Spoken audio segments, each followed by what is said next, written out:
URC round number 5, folks. Connacht and Leinster, and it's Leinster whose perfect season goes on thus far. It's another bonus point win for them, 33 points to 12 in windy Galway. The Connacht boys, I think, will be pretty displeased with how many errors they showed in this game. But as I said, the wind is such a big factor in this one. The territory numbers are quite incredible. But disappointing day at the office for Connacht at home.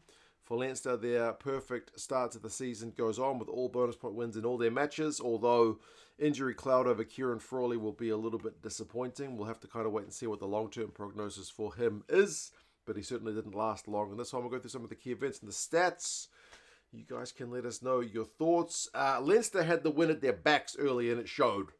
Connacht could not escape their own half. It was almost bizarre to see the home team, who I would have felt would have been slightly more familiar with the conditions, putting in high box kicks out of their own 22, which would get immediately blown back in their faces. But it did not take Leinster long to take the chance, having all this territory early.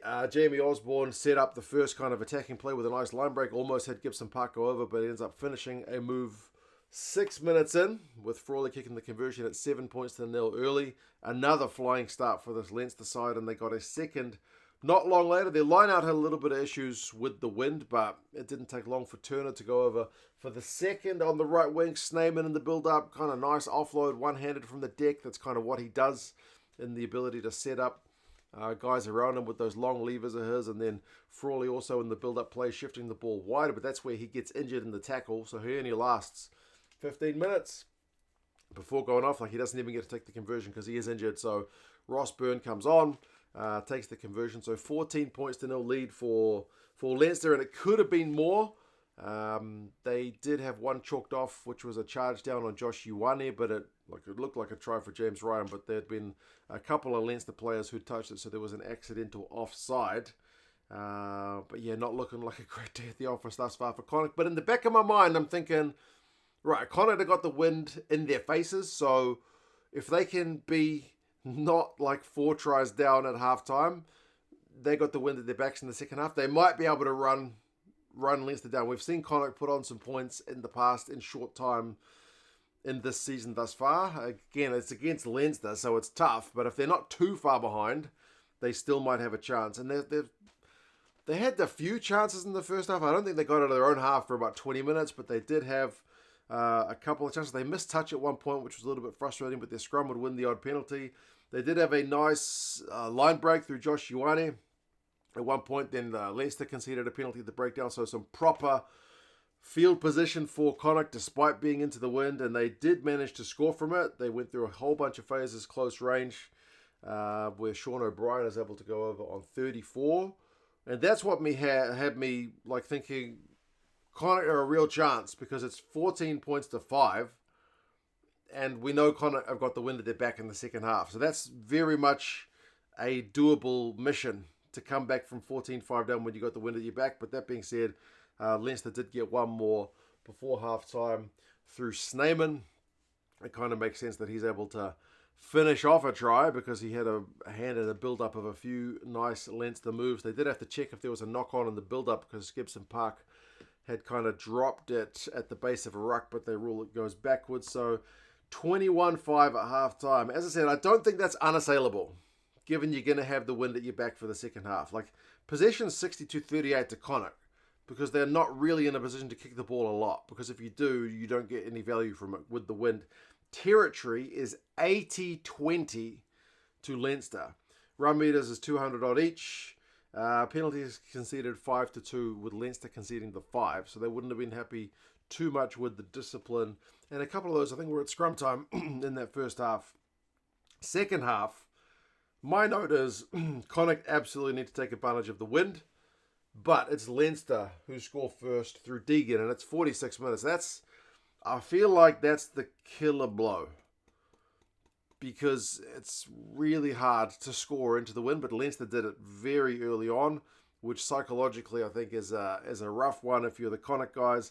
I mean, it starts from turnover ball, and then Leinster just go into that kind of relentless phases mode. So 26-5, and then like even from the restart, Gus McCarthy, the hooker.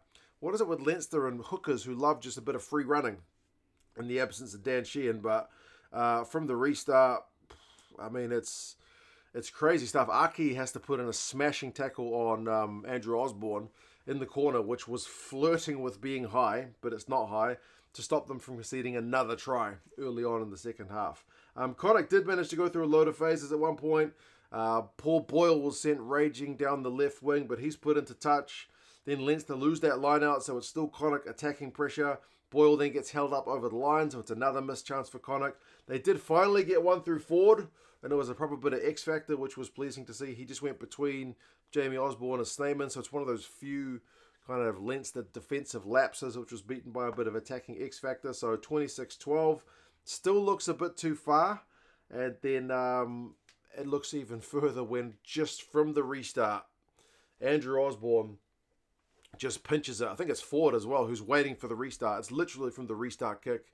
Osborne just pinches it from the air and goes over for a try. So all that work to get a try in the second half for Connacht with the wind at their backs immediately just kind of snuffed out. So 33-12, that's the final scoring of the game. But there's still some defensive reads and plays from the Leinster boys in those kind of final few minutes. I mean, Keenan puts in a nice covering tackle to shut down a Connacht move.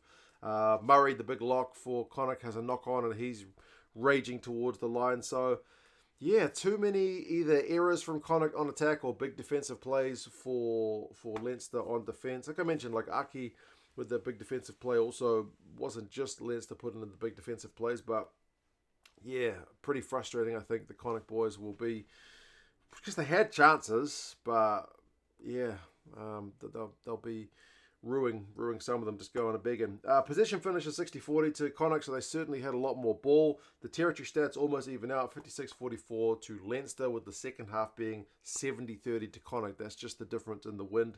Run meters 400 odd each.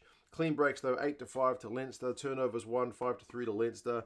Leinster made a heap of tackles, man, 143 to Connacht's 87, but that goes with the possession numbers. Penalties conceded 7 apiece. Gibson Park has 70 odd meters, always running those good support lines.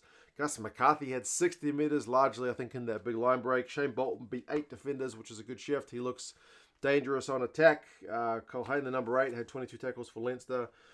Connors had 2 turnovers, 1 also, so he's always a threat around the breakdown. So yeah, big shift from the Leinster boys, and Connacht walk away from this one with a whole lot of nothing, sadly for them. Leinster are home to the Lions next. It will be an interesting one because the Lions are another one of those kind of high-flying teams. And then Connacht home to the Dragons, which will be something of a different prospect from playing Leinster. If you guys haven't subscribed to the channel, feel free to do so. It's more URC content coming your way, with an eye on the November tests coming up not too far as well. You guys take care, and I'll talk to you guys again soon. See you later.